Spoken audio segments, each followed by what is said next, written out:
بسم اللہ الرحمن الرحیم۔ رسول محترم حضرت محمد صلی اللہ علیہ وآلہ وسلم نے ایک دفعہ زمین پر 4 لکیریں کھینچی اور پاس بیٹھے صحابہ سے پوچھا، تم میں سے کوئی جانتا ہے کہ یہ کیا ہے؟ صحابہ نے عرض کی، اللہ اور اس کے رسول جانتے ہیں۔ تو رسول اللہ صلی اللہ علیہ وآلہ وسلم نے فرمایا، یہ جنتی عورتوں میں سے سب سے افضل 4 عورتیں ہیں: خدیجہ بنت خویلد، فاطمہ بنت محمد صلی اللہ علیہ وآلہ وسلم، فرعون کی بیوی آسیہ اور عیسیٰ کی والدہ مریم بنت عمران۔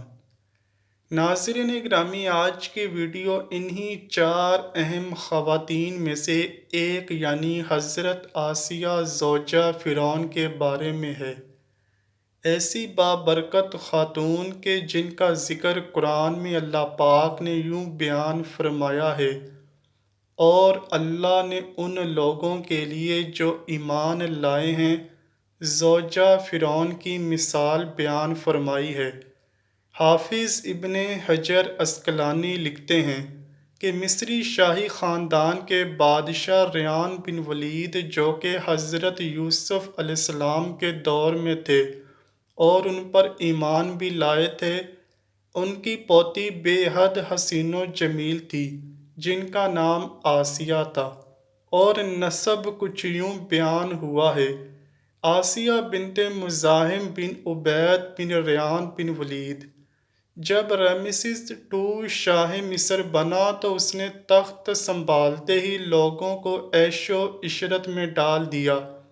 اس نے یہ فرمان جاری کیا کہ آج سے سارے اسرائیلی قبطیوں کے غلام ہوں گے۔ چنانچہ اسرائیلی غلاموں کی لسٹیں بنا کر ہر ایک گھر میں ان کو نوکر رکھ دیا گیا۔ فرعون مصری لڑکیوں کا بے حد شوقین تھا۔ اس کے تخت شاہی پر بیٹھتے ہی اسرائیلیوں نے اپنی لڑکیوں کو گھروں سے باہر نکلنے پر پابندی عائد کر دی۔ فرعون نے بھی حضرت آسیہ سلام اللہ علیہا کے حسن کے چرچے سن رکھے تھے۔ ایک دن فرعون نے حضرت آسیہ کے سارے خاندان کو دعوت پر مدعو کیا اور وہیں پر ان کے والد سے حضرت آسیہ کا رشتہ مانگا۔ حضرت آسیہ کے والد نے انکار کیا تو اس نے دھمکی دی کہ تمہارے سمیت تمہارے سارے خاندان کو اس محل سے باہر نہیں جانے دیا جائے گا، سب یہیں پر قتل کر دیے جاؤ گے، اور تمہاری اولادیں بھی اسرائیلیوں کی طرح غلام بنا لی جائیں گی۔ یعنی بادشاہت کے زور پر حضرت آسیہ اور فرعون مصر کی شادی ہوئی۔ حضرت آسیہ تو شادی سے پہلے ہی فرعون کے ظلم و ستم کی داستانیں سن چکی تھیں اور دل میں فرعون کے لیے نفرت بھر چکی تھی، لیکن اس شادی میں اللہ پاک کی رضا شامل تھی، کیونکہ اللہ کے پیغمبر حضرت موسیٰ علیہ السلام کو فرعون کے محل میں حضرت آسیہ کے ہاں پرورش پانی تھی۔ حضرت آسیہ چونکہ حضرت یوسف علیہ السلام کی شریعت پر عمل پیرا تھیں اور ایک خدا کو ماننے والی تھیں۔ شادی کی پہلی رات جب فرعون کمرے میں داخل ہوا تو دیکھا کہ اس کی بیوی آسیہ اللہ کی عبادت میں کھڑی ہیں۔ ناظرین گرامی، یہاں یہ بات بتاتے چلیں کہ حضرت آسیہ سے شادی کرنے تک فرعون نے خدائی کا دعویٰ نہ کیا تھا، چونکہ فرعون صرف آسیہ کی محبت میں گرفتار تھا، تو وہ پہلی ہی رات سے حضرت آسیہ کے ناز و نخرے برداشت کرنے لگا۔ اس نے حضرت آسیہ کی عبادت میں مداخلت نہ کی اور انتظار کرتے کرتے سو گیا۔ اس طرح اللہ پاک نے حضرت آسیہ کو فرعون کی صحبت سے محفوظ رکھا اور وہ آپ پر قادر نہ ہوا۔ بعض روایات تو اس طرح ملتی ہیں کہ جب بھی فرعون حضرت آسیہ کی خلوت گاہ میں داخل ہوتا تو حضرت جبرائیل علیہ السلام فرعون اور حضرت آسیہ کے درمیان پردہ حائل فرما دیتے، جس سے وہ ساری رات پرسکون سویا رہتا۔ کچھ کتابوں میں لکھا ہے کہ اللہ نے فرعون کو نامرد کر دیا تھا، جس وجہ سے وہ حضرت آسیہ سے صحبت ہی نہ کر سکا۔ ان سب کے باوجود فرعون اپنی بیوی حضرت آسیہ سے بے پناہ محبت کرتا تھا۔ بعض روایات میں فرعون کی ایک بیٹی کا ذکر بھی ملتا ہے، تو آپ کو بتاتے چلیں کہ وہ لڑکی انہوں نے کسی سے لے کر پالی تھی۔ فرعون کا حضرت آسیہ سے پیار ہی تھا کہ جب حضرت موسیٰ علیہ السلام ایک صندوق میں ملے تو حضرت آسیہ کے کہنے پر اس نے حضرت موسیٰ علیہ السلام کو اپنے گھر میں جگہ دے دی۔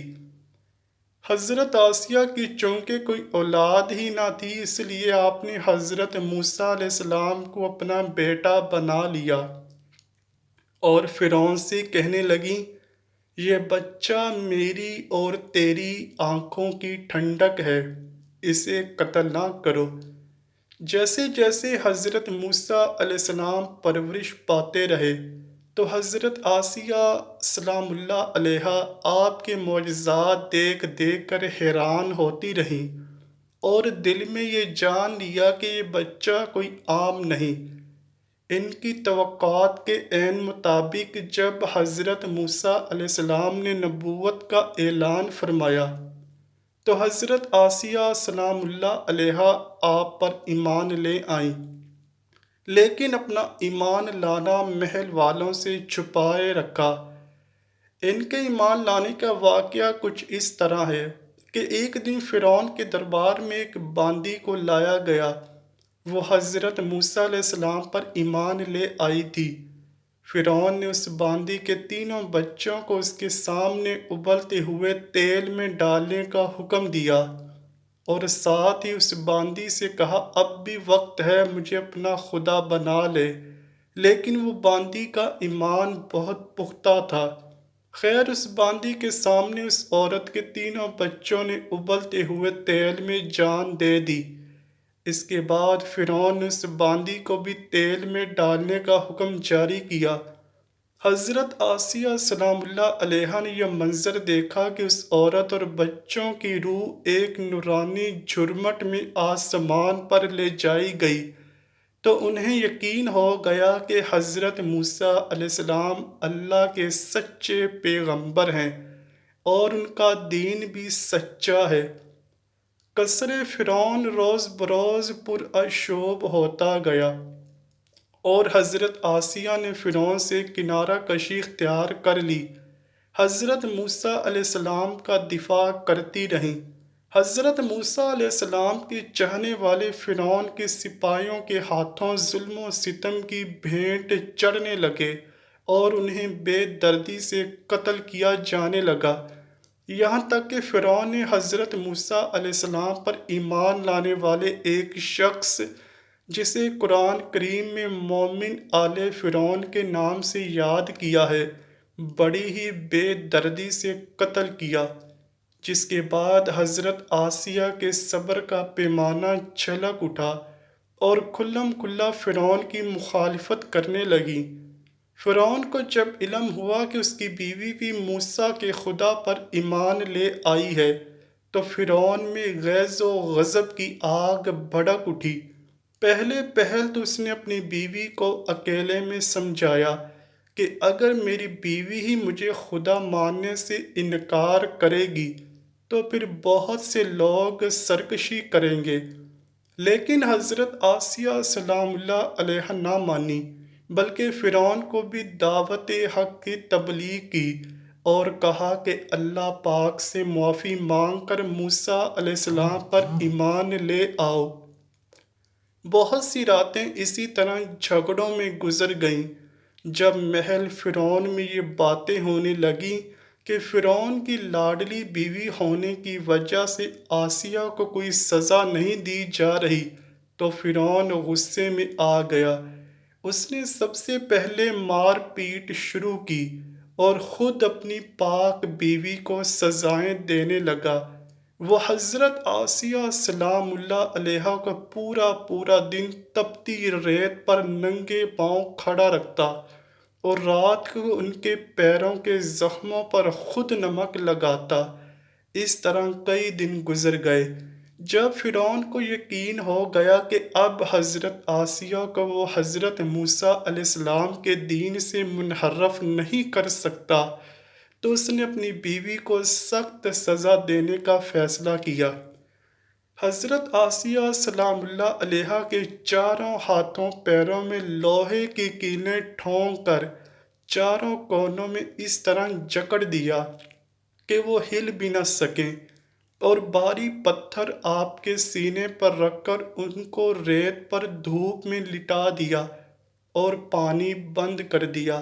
لیکن پھر بھی حضرت آسیہ سلام اللہ علیہا ایمان پر عزم و استقلال کے ساتھ ان مصائب کے باوجود قائم و دائم رہیں اور فرعون کے کفر سے خدا کی پناہ چاہی، جسے اللہ پاک نے یوں بیان فرمایا ہے: اور اللہ نے ان لوگوں کے لیے جو ایمان لائے ہیں زوجہ فرعون کی مثال بیان فرمائی ہے، جب اس نے عرض کیا: اے میرے رب، تو میرے لیے جنت میں اپنے پاس ایک گھر بنا دے اور مجھ کو فرعون اور اس کے عمل بد سے نجات دے دے اور مجھے ظالم قوم سے بھی بچا لے۔ ایک روایت تو یہ ہے کہ فرعون نے حضرت آسیہ سلام اللہ علیہا کی کھال بھی اتروا دی اور پھر ان پر چٹان کو گرا دیا۔ اللہ اکبر! لیکن زیادہ تر مفسرین یہ روایت کرتے ہیں کہ جب حضرت آسیہ سلام اللہ علیہا کو ہاتھ پاؤں میں کیلیں ٹھونک کر باندھ دیا گیا تو ان کی روح پرواز کر گئی تھی۔ آپ کا مزار پر انوار مصر میں ہی واقع ہے۔ ناظرین گرامی، حضرت آسیہ کا اپنے ایمان پر قائم رہنا آج کے تمام مسلمانوں کے لیے مشعل راہ ہے۔ خاص طور پر خواتین کے لیے درس ہے کہ عورت کے اندر بھی اتنی طاقت موجود ہوتی ہے کہ وہ ہر طرح کے ظلم و ستم کے آگے پہاڑ بن سکتی ہے۔ اللہ پاک سے دعا ہے کہ وہ ہم سب کو بے حساب ہماری مغفرت فرمائے، ہمیں نیک بندوں کی راہ پر چلنے کی توفیق دے، ہمیں نبی اکرم صلی اللہ علیہ وآلہ وسلم اور ان کی پاک آل سے بے پناہ محبت عطا فرمائے۔ آمین یا رب العالمین۔ امید کرتا ہوں کہ آپ کو ویڈیو ضرور پسند آئی ہوگی۔ اگر ویڈیو پسند آئی ہے تو ویڈیو کو لائک کیجئے، شیئر کیجئے اور چینل کو لازمی سبسکرائب کیجئے۔ کمنٹ سیکشن میں اپنی رائے کا اظہار بھی ضرور کیجئے گا۔